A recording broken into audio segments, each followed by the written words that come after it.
please put your hands together and give a warm welcome to Carolyn Campbell.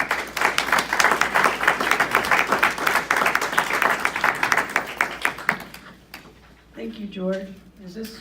How does this sound? Good, good, good? Okay. Thanks to all of you for coming here today to attend the meeting and to hear about the latest project that we're working on. George gave a little bit of a background about me. Our coalition, as he said, started in 1998. We got together specifically to push to protect species and habitat here in Pima County. You know, probably a lot of you, I don't know how long you've been here or if you're here full time, but we were able to get the Pima County Board of Supervisors to adopt a land use plan that is kind of the intersection of planning and zoning and a habitat protection. It's called the Sonoran Desert Conservation Plan. That was adopted in the early 2000s, 2001 and 2002. So we've been able to work on some really positive projects here in Pima County, and mostly we're able to work on positive projects. That was one. We worked on the 2004 open space bond. The county voters approved. It was the highest vote getter for the 2004 election. The open space was, and the voters, we voters, supported almost $175 million for open space here, and that was to buy, you know, we work on developments and try to get the developers and the home builders to set aside important lands on their developments, but sometimes the land is just too important to build on at all, and that's what the open space bond was able to purchase. And one of the important parts of that was trying to identify lands that connect some of our large parks. We have the Santa Rita Mountains, Forest Service areas. We have Rincons, the Saguaro National Park. At the time we started, it was Saguaro National Monument. And we got a new park called the Ironwood Forest, a national monument, and of course Tucson Mountain Park, which is one of the oldest county parks in the country that was protected in 1924. So anyway, that was one thing we were able to work on, and then in 2006, 2 years later, the Regional Transportation Authority, they put together a plan all over Pima County to build more roads and to fund more public transit, and we were able to get, I was on that citizens committee, we were able to get $45 million in the plan for wildlife crossing infrastructure. So now we were able to put together those lands that have been bought to connect lands, and then of course there's big highways like I-19 and I-10 and Oracle Road is one where we were able to get the first vegetated wildlife bridge in the Sonoran Desert, and that went in 2014, 15. Anyway, sometimes we have to, I don't know, it seems like is it okay? It seems like it's going in and out. Okay. Sometimes we have to oppose things. Probably the biggest two examples here in the last few years are the Rosemont Mine. That's in court now, of course, and I feel pretty positive about the chances that will get overturned because of the long public record with the federal agencies that have opposed this and basically commented publicly that it was unmitigatable. The latest one is what I'm going to be talking about today, and that's a proposal for a brand new interstate that would be parallel to two interstates that we already have, and that's I-19 and I-10 from the border up to Phoenix. The first time I remember hearing about this, I think it's kind of come and gone over the last few years, and probably longer than I've been involved. But in 2007, the Arizona Department of Transportation Board proposed what they called the I-10 bypass. And people came unglued, there were some public hearings, and nobody in Tucson really wanted to see an I-10 bypass. The two places that they suggested it were along the San Pedro River, the last free-flowing river in Arizona, and the other one was Avra Valley, which is on the other side of the Tucson Mountains, if you're familiar with Avra Valley. And everybody just said no, no, no. And that kind of disappeared for a while. And then in 2013, it showed up again. They changed some of the federal language in the original NAFTA agreement, or whatever that's called now, and their transportation plan called for a freeway for new expanded Mexican freight to come through Tucson and on its way to Las Vegas. And that's from Nogales to Las Vegas is what they're calling Interstate 11. I still call it the I-10 bypass because basically that's what it is. We've been commenting on this proposal since 2013, and we have, well, let me tell you exactly what it is, and I hope that a lot of people have heard of this, but I'm gonna assume some people haven't. They're in the federal process, they need to identify different alternatives. One alternative has to be a no build or no action. So there's one alternative that's in the plan that says, don't do anything. We don't need it, or we're not gonna do anything. And then another option that was put forward was just put two signs up. You know, it's I-11 would also be where I-19 is, and I-10.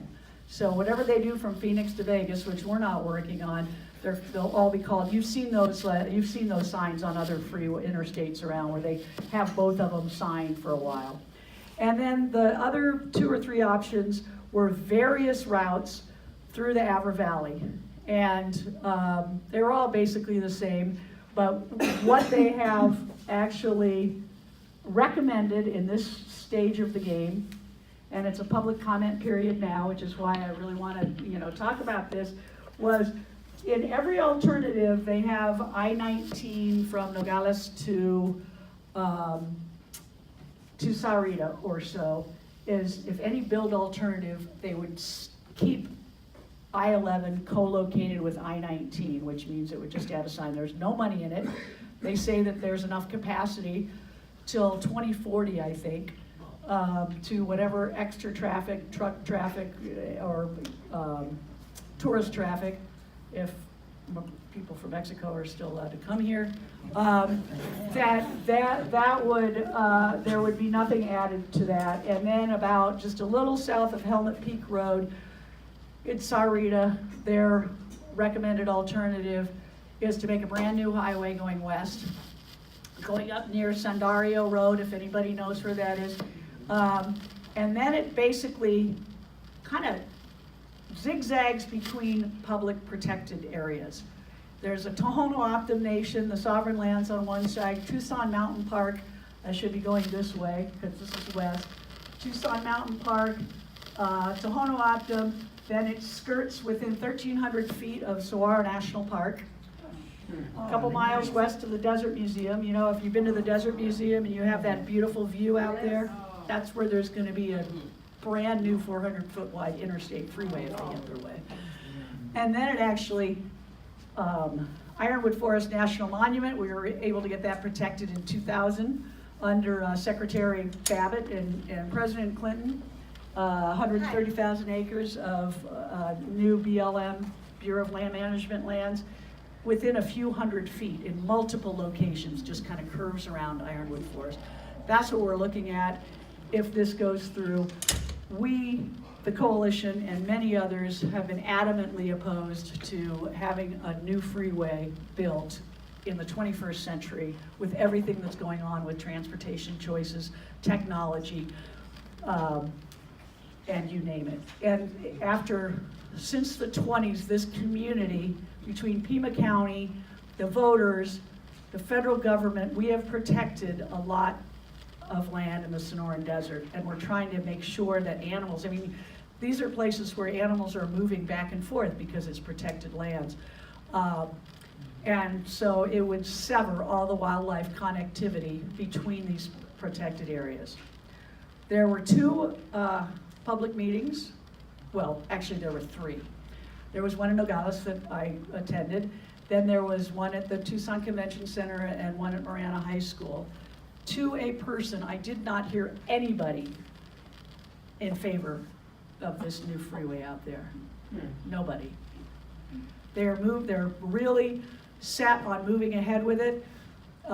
What they basically are saying in the report is that they can't widen I-10 through downtown Tucson, because it would take out too many of the historic, it's close to the river as well, but Santa Cruz River, but take out too many historic structures, never asking people in Tucson.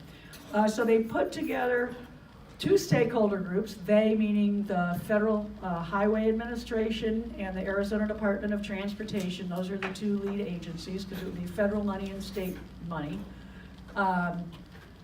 They got a stakeholder group with people like the Coalition, Friends of Ironwood Forest, Friends of Sonoran National Park, National Parks Conservation Area, and people out in Picture Rocks and Apple Valley. Basically what they told everybody out there, we've heard from you, of course you don't want a freeway in your backyard, but people in Tucson will never agree with that. So they put together historic and cultural preservation committee people, downtown neighborhoods. Coalition was also on that, and I live in a downtown neighborhood, thinking they basically said this, we need to hear from them because they're gonna say, no way, I-10, you're gonna have to go out there. That didn't happen. The two groups, after 3 months of meetings, just hours and hours of meetings, we got together as stakeholder committees after the process was over, and we came up with a joint stakeholder statement that said, absolutely no in Apple Valley, too many environmental problems, and of course the residents as well. And there is a promise if you use I-19 and I-10 through Tucson, but do it right, like undo some of the sins that happened with the first I-10, which was tearing through neighborhoods, separating barrios, so you can't really, it's a huge barrier. Do something like they did in Phoenix and downtown, depress it and put parks over, reconnect some of our neighborhoods there. And then of course, as I mentioned before, looking at things like new technologies, and I can't talk about driverless cars and all that because that's too out of my realm of imagining, but I know, those kind of things are here. So we had submitted that in the scoping period. Right now we're in the draft environmental impact statement phase with a deadline for public comments, any public comments, supporting, opposing, saying no build, we don't need anything, until July 8th. They wanted to have a very short deadline. We got them to extend it for another 60 days. So we're coming on to the deadline of that. There are serious issues with this public process, in our opinion. If any of you are familiar with the National Environmental Policy Act, it was passed in the 70s. It's about public participation, and it's about doing environmental studies, environmental justice studies, and cultural and historic impacts. Well, to do this kind of a environmental impact statement in any other process, you have to have funding for the project, which they don't, and you have to have this transportation project in the ADOT short-range transportation plan, which is not. So what they've done is come up with a Tier 1 and a Tier 2 process. This is the middle of the Tier 1 process, and what they do under this federal transportation planning project is that they pick the route before they do any of the studies. So right now they're picking the route, and you say, well, what, have you looked at this, have you looked at that? And they say, no, we do that in Tier 2. So they're gonna do the studies and figure out if they can mitigate it or reconnect. They're doing that after they pick the route. So we have serious procedural issues with this whole process. And so, we could be in court afterwards, just like the Rosemont is now, because of the serious problems that they had with that. But right now, what we're really hoping to do is to shut this down at this phase, so we don't have to keep, this is taking up an incredible amount of time for a lot of people, and to us, it's the most ludicrous thing we've heard in a long time. The 21st century, building a brand new freeway that's parallel to 2 freeways that we already have. For what? I don't know. And destroying what we've been working on protecting for the last 100 years almost. So I hope that that can happen. We have, on June 18th, we have the City Council study session, and then we're hoping to get a resolution opposing this there. The Pima County Board of Supervisors, in that last round, when it was called the I-10 bypass, they adopted a resolution opposing any new freeway out there. There are some people that I met that live in Sahuarita that would actually be affected. I mean, there's people that are affected that get their properties condemned. They have to move. Then there's a whole lot of other people that don't get it condemned and are now all of a sudden living next to a freeway. And that's what these folks are, right, like I said, south of Helmet Peak Road, and I can't remember the name of the subdivision, but they're working on getting a resolution on the Sahuarita Mayor and Council agenda as well.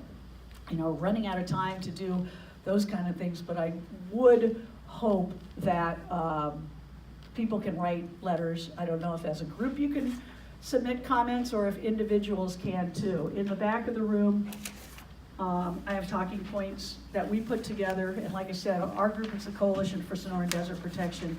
These are mostly based on, you know, the things that we're really worried about. That's front and back. And then I also have how to comment. You can go to their website on the comment form. There's an email address that you can send comments in. And of course you can do snail mail, real letters, and I think they even have a way you can just call and leave a message. And if you actually want to read the 1,000 pages that they've put out, we put that link too. And it's actually, if you have an interest in looking into this further, it's a lot of information, but they have the index out so you can look, you know, say you want to look at the what they're talking about in this section or that section, or the costs of all these. One thing that we realized when we put the cost together, it's going to cost close to $8 billion for the whole project. And if they built a new freeway instead of just going using I-19 and I-10 as a co-located route, it's $3.4 billion more.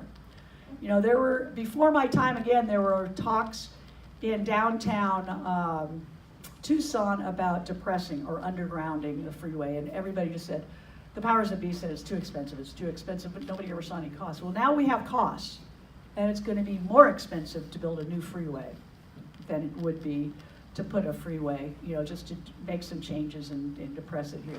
So those are the main points I wanted to make today.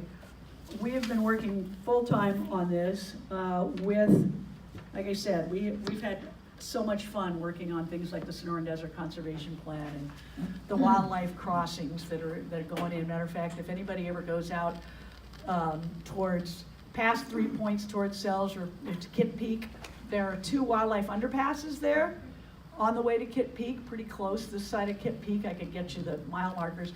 And the Regional Transportation Authority just approved money, well, just a couple years ago. They haven't been built yet, but we're building 2 wildlife bridges specifically for bighorn sheep.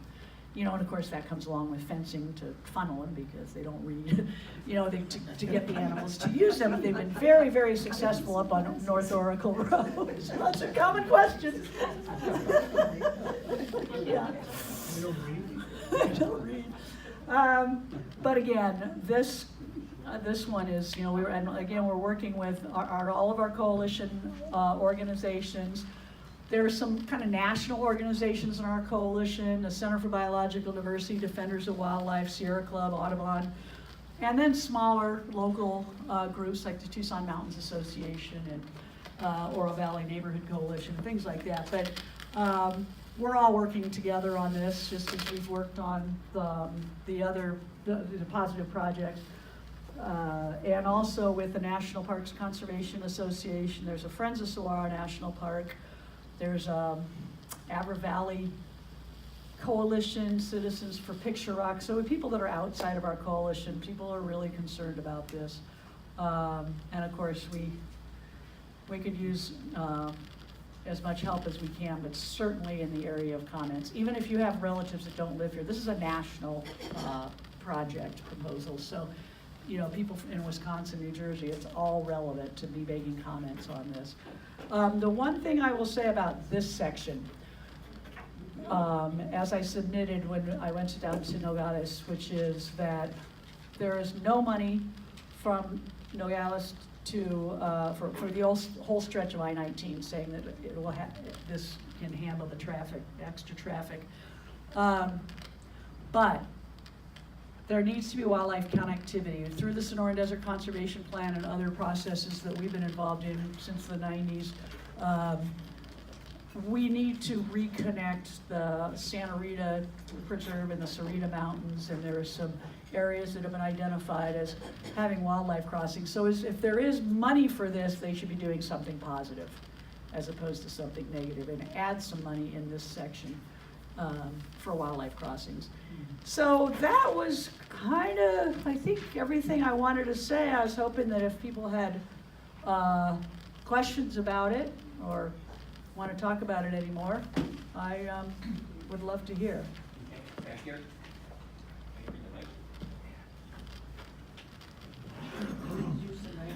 If they choose to use existing I-19 and I-10, you've indicated there's no money allocated for improvements on those roads, right?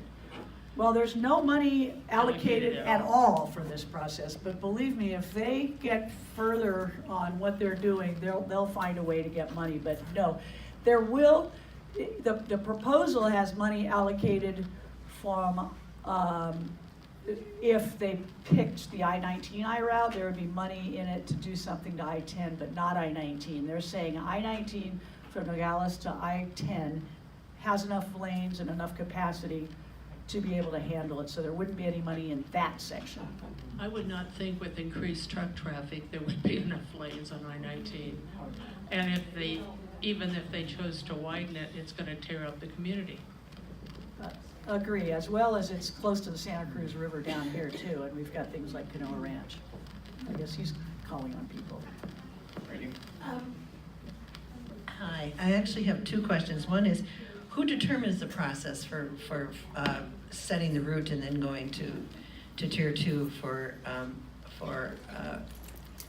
evaluation of impacts? Is that ADOT that's setting that process? There are hundreds of technical reviewers, and then there is somebody, yes, in ADOT and Federal Highways, there's somebody that's appointed by both of those that is. However, we are contacting the federal representatives because they can certainly have an effect on this. So far, Congressman Grijalva has sent a strong letter in opposition to this route, and is if it gets any further, is talking about having some oversight hearings, since he's now chair of the Natural Resources Committee.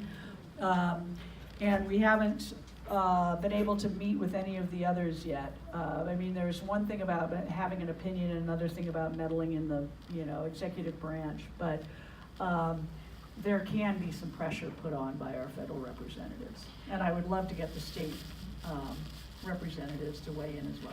And my second question is very important to me because I live in Corona de Tucson.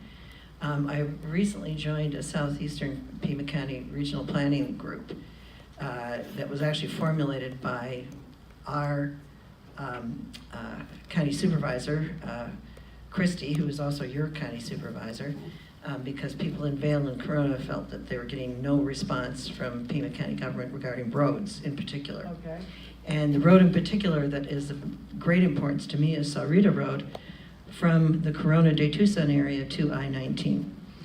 We have an enormous amount of truck traffic now cutting over from I-10 down Route 83 and tearing down down Sarita Road to link up with I-19. And vice versa. They're coming both directions. There's multiple bus stops on Sarita Road. It's a county road, 2 lanes. It's being ripped up by these trucks, and they drive very fast, and there's been no coordination of public safety between the town of Sarita and Pima County regarding speed, and also deciding if they can put any weight restrictions on that road. And every time I've looked at an ADOT map for where this is going to be, it changes. The initial new draft showed it coming right out of where Sahuarita Road intersects with I-19. So you're talking about the Sonoran corridor, correct? Well, I'm talking about this corridor. Yeah. And if it's coming out where, I mean, I can't tell where it is there. This is I-19 and it goes west from there. But what And is then the there's- road, what is the road that intersects with I-19 where that bend is? Right here, No, where it pulls off of I-19, right there. right there. Where exactly is that? Because I've seen Pima Mine Road, I've seen between Pima Mine Road and Sahuarita Road, and I've seen Sahuarita Road. This is going to impact those of us who live in Corona de Tucson greatly if this happens there, because we already have an issue of truck traffic using a county road to link the two highways. It's also going to greatly impact the folks here in Green Valley, because that's an intersection where there's grocery stores, there's services that a lot of people down here get off of I-19. They drive up there and they're getting off of I-19. And if that's going to come, if this I-11 is going to link with I-19 right there, that intersection is going to become a nightmare of truck traffic. Right, well, I will tell you what I know about this, is that it was, at one point, they talked about Pima Mine Road going west from there, and then it was Sahuarita Road, which is called Helmet Peak on the other side of I-19, on the west side of I-19. And then because of concerns about Animex Park, and I don't know what else, but they moved it, it's now just south of Sahuarita, Helmet Peak Road, and so it's not right on it anymore. And then the one that they've been talking about that you're probably more familiar than I am with, the Sonoran corridor, that was what they're talking about, taking the traffic off of Sahuarita Road, but it would go from Pima Mine Road or so and go east, and then cut up to I-10 east.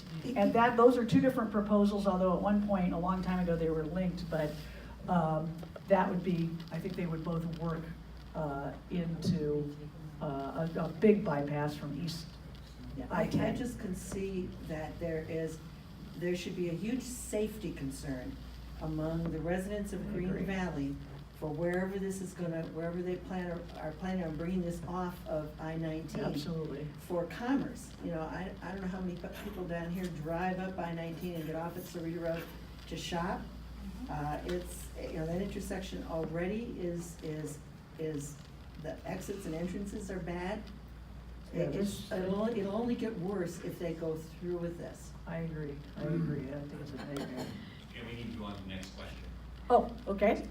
So 2 questions about two other organizations, one of them governmental. What is the position or what is the process for the Pima County Board of Supervisors regarding this? That's my first question.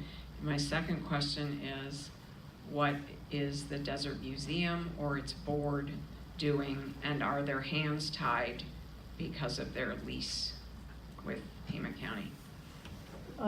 Well, Pima County unanimously adopted a resolution, and this is back in the last round of this in 2007, opposing any I-10 bypass, which is basically what this is, then.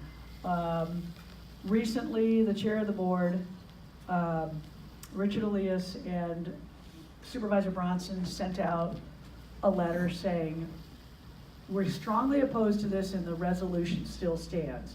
Of course, there's 2 members that, there's still 3 members that signed that before.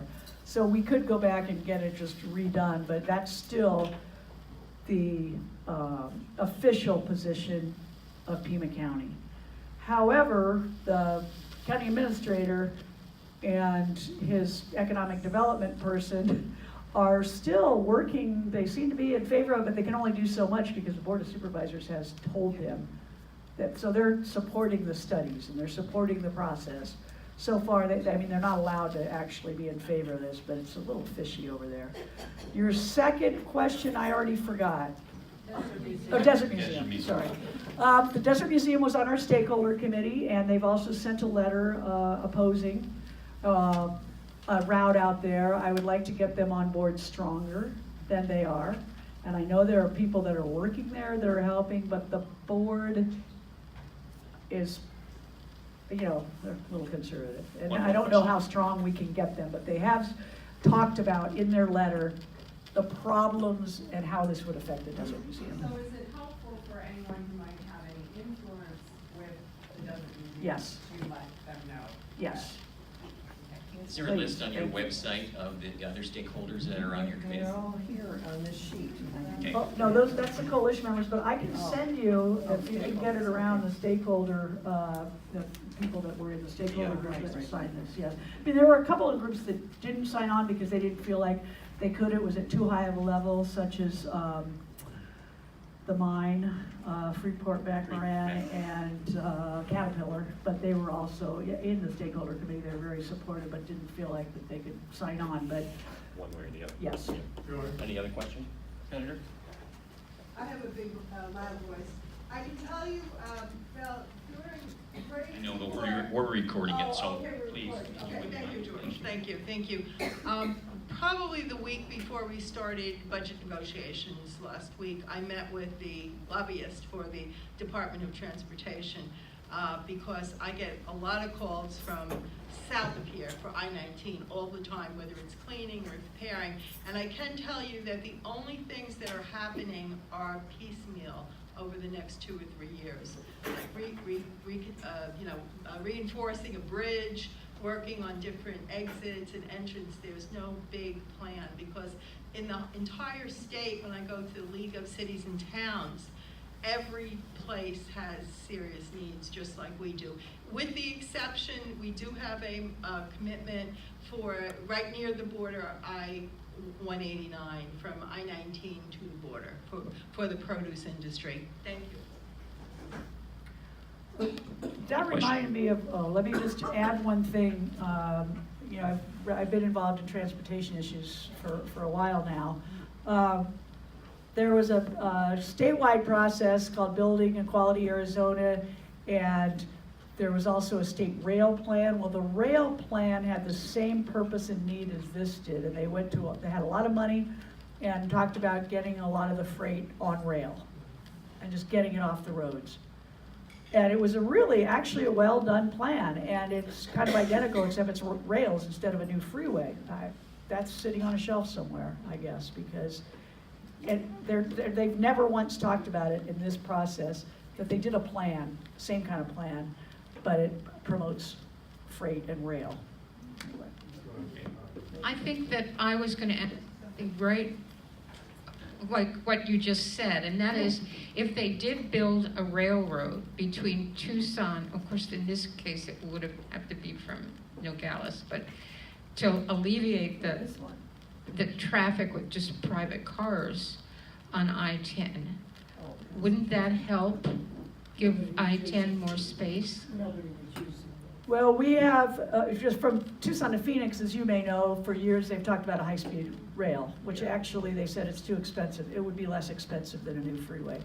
Another thing that they've talked about for a long time, and I don't know where Union Pacific is because that's a whole other bureaucracy, but they've talked about having another set of rail right next to the Union Pacific, next to I-10 and I-19. So that's another option. There's all of these things that are being planned that somehow are not feasible, but then a new freeway is. So that's a really good question. And the high-speed rail, they said in the Building the Quality of Arizona plan that they could have it if people were going, because I think they would go from Tucson to Phoenix and back. If they had every car, as many as they could have, and always packed, they would still need a new freeway. That's what we were told. But I just don't buy it. But yes. I've just got a simple little basic question. Is the target audience for this primarily truck traffic to get it around Tucson, or they expect heavy automotive traffic to just want to bypass Tucson? Yes, both. And that's why we're hoping we get a strong statement from the city of Tucson. If you all have been in downtown Tucson, they've been spending they have finally gotten the downtown alive. And so many studies say, what's the best way to kill downtown? Build a bypass. So yes, it's for tourists and for truck traffic. Okay, any other questions? All right, I'll let you have one, but it has to have a question. It is a question. Okay. I always look at who follow the money. Have you identified any major landowners that will benefit from this bypass? I just got that list yesterday of all the property owners, and I'm going through it as we speak. Some of the usual suspects I thought might be on there aren't, but you know, they can hide their ownership too. So I don't know, that's always a lot of people have those suspicions. I haven't found it yet. There's a lot of state land. There is one thing that I meant to say, and it's in the talking points. This will be adjacent to lands that Tucson Water bought back in the 80s and 90s, retired farmland. This is where our CAP recharge mixes with the groundwater. It's the Tucson region's water supply. One toxic spill, I mean, it's kind of crazy, and they own like 25,000 acres out there, both in Avra Valley and then closer to Altar Valley, southern. It's called Central Arizona Recharge something or other project, and then Central and South. But anyway, this is pretty scary stuff, in my opinion. Okay. Can you address anything maybe that the Tohono Nation has said in regards to this? Tohono Nation is opposed. The chair of the Santa Vera district has written a letter in opposition. The chair of the, I don't know exactly how you say it, Chukachuk district, which is also the closest one.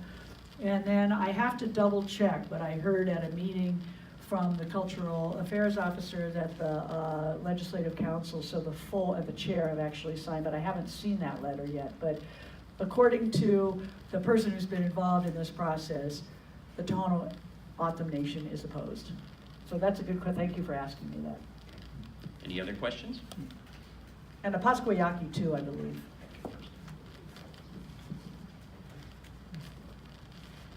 Yes, and some things I've read, this has been variously described as a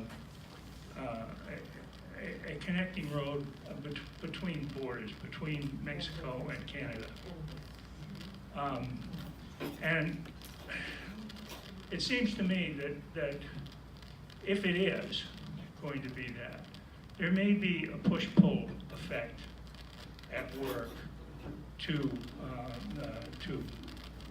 in favor of this project. The push being from Mexico up, and the pull effect being from Canada up. Is there any discussion of that, and what is Canada's? Is Canada involved at all in this ongoing discussion? That's a good question, and I will say I don't know. The piece that's called I-11 is from Nogales to Las Vegas. And what goes on up there is somebody else said. There's nothing, I've lived in Las Vegas for 30 years. There's no freeway out of Las Vegas going north. I-15. So, I don't know. That's a good question. I have my hands full down here, but that's what the I-11 is based on. It's just from here to Vegas. We have another question. Hi, you have mentioned so far all the people that you have talked to and the stakeholders. Doesn't say nobody that lives here seems to want it. So who is pushing this project? And so what would our letters do? All those people are already on board against it. I know every letter is going to make a difference, and I don't know who's pushing it, but they got money for a process, so they decided to do it. Federal money. Federal money, ADOT. There's a lot of money. It's not enough to build a freeway, but it's enough money to go out here and and then to develop their proposal. There always that money. You're right. Get buses that are electric buses and all kinds of other things you can do. Well, that's why we had Carolyn here, because there are a lot of other priorities, I believe, that need that money worth. So, was there another question over here? I got over here in the back, one more. Have you got University of Arizona? Wait for the mic. We are recording, and we do want to hear your question on the tape, please. I'm running. Thank you. You got University of Arizona to weigh in on this, with the impact on Kitt Peak? No. Well, yes and no. The University of Arizona as an institution has not weighed in. On the stakeholder committee was the Drachman Institute, which out of the Land Use Planning Department, Architecture and Planning Department.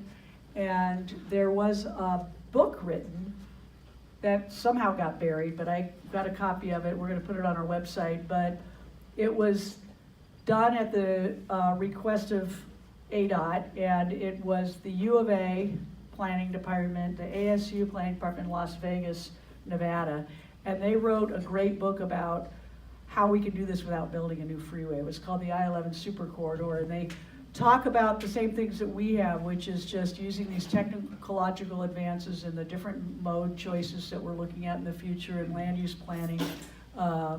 And that was done by the three departments of the various universities, but the University of Arizona doesn't feel like it needs to weigh in, I guess. So we will work on that. Is your website information on your literature?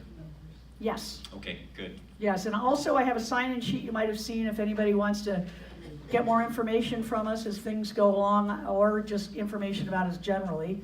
I would love to get you on our, we don't like barrage you with things, but if you want to. We got time for one more question.